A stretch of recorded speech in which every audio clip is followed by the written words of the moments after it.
As some of you might know, the Opium Wars were two armed conflicts fought between China and Great Britain in the mid-19th century over the British trade of opium in China. But first of all, how did this escalate into a military conflict? Well, the Qing dynasty had strict trade regulations and limited foreign trade to the port of Canton, now known as Guangzhou. The British realized that the Chinese had a high demand for opium, which was grown in British-controlled India. In 1773, the British began trading opium to China, and the trade grew exponentially over the next few decades, despite the Chinese government's attempts to ban it. By the 1830s, the opium trade had become a vital part of the British economy, accounting to a significant portion of the country's trade with China. The First Opium War began in 1839 and lasted until 1843. The primary cause, of course, being the British desire to protect the trade of opium in China. In 1839, the Chinese government appointed Ling Zhu as commissioner to stop the opium trade. He then confiscated and destroyed over 20,000 chests of opium from British merchants in Canton, which was a significant blow to the British trade in China. The British government, led by Prime Minister Lord Melbourne, saw this as an attack on their trade and decided to use military force to reopen the trade routes. The British Navy, under the command of Admiral Charles Elliot, attacked Chinese ports, including Canton and Shanghai. The Chinese Navy was no match for the British, and they were able to secure the control of the ports. The Chinese government was forced to sign the Treaty of Nanking in 1842, which opened 5 treaty ports to foreign trade, including Canton, Amoy, Fuzhou, Ningbo, and Shanghai. The treaty also ceded Hong Kong to Britain and imposed an indemnity on China. The Treaty of Nanking was a significant victory for the British, who had secured their access to the Chinese markets and established themselves as dominant Western power in China. The Second Opium War, also known as the Arrow War, was fought between the Qing dynasty and the coalition of Western powers, including Britain and also France.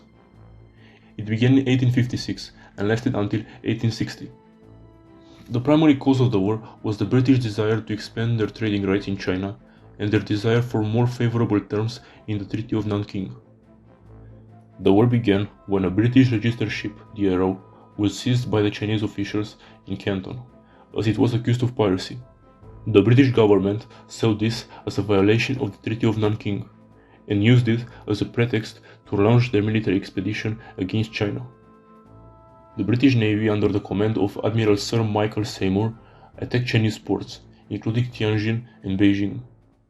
The French Navy also joined the campaign, and the two powers formed a coalition against China. The Chinese army, under the command of Prince Gong, was no match for the Western powers. The British and the French captured Beijing in 1860 and looted and destroyed the Summer Palace, a very important imperial symbol. The Chinese government was forced to sign the Treaty of Tianjin, which expanded the number of treaty ports open to foreign trade, allowed foreign diplomats to reside in Beijing, and legalized the opium trade.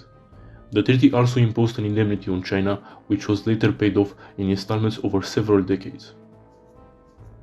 Now, to understand why the Opium Wars resulted in such a clear and decisive defeat for China, we must look at a couple of factors, such as the military technology and strategy.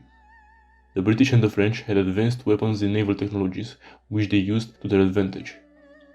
China's military was not equipped to handle modern warfare, and their traditional tactics were no match for the Western powers. Then the Qing dynasty was also facing internal instability and corruption, which weakened their ability to resist the Western powers. There were conflicts among the imperial family, the bureaucracy, and the regional authorities, which further divided the country. The opium addiction and economic dependence also didn't help.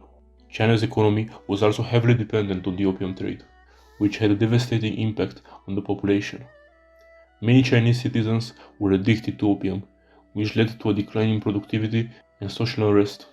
Additionally, China's reliance on foreign goods, including opium, left them vulnerable to the economic power of the West. Finally, diplomatic isolation. China had limited diplomatic relationships with other countries, which left them isolated on the international stage. The Western powers, on the other hand, were able to form alliances and coalitions to exert their influence on China. All those factors contributed to China's defeat. The Opium Wars had a profound impact on China's relationship with the West. They marked the beginning of China's century of humiliation, during which it was forced to open its doors to foreign powers and suffer territorial losses and unequal treaties. The wars also fueled anti-Western sentiment in China and led to the rise of nationalism and eventual overthrow of the Qing dynasty.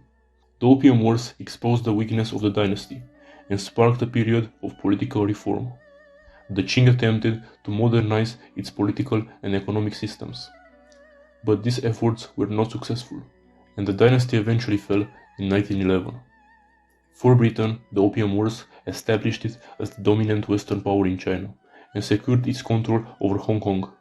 Overall, the Opium Wars were seen as a symbol of the unequal relationship between China and the Western powers. They also had a significant impact on international relations, as they highlighted the growing power of Western imperialism and the changing dynamics of global trade and commerce. I hope you enjoyed this video.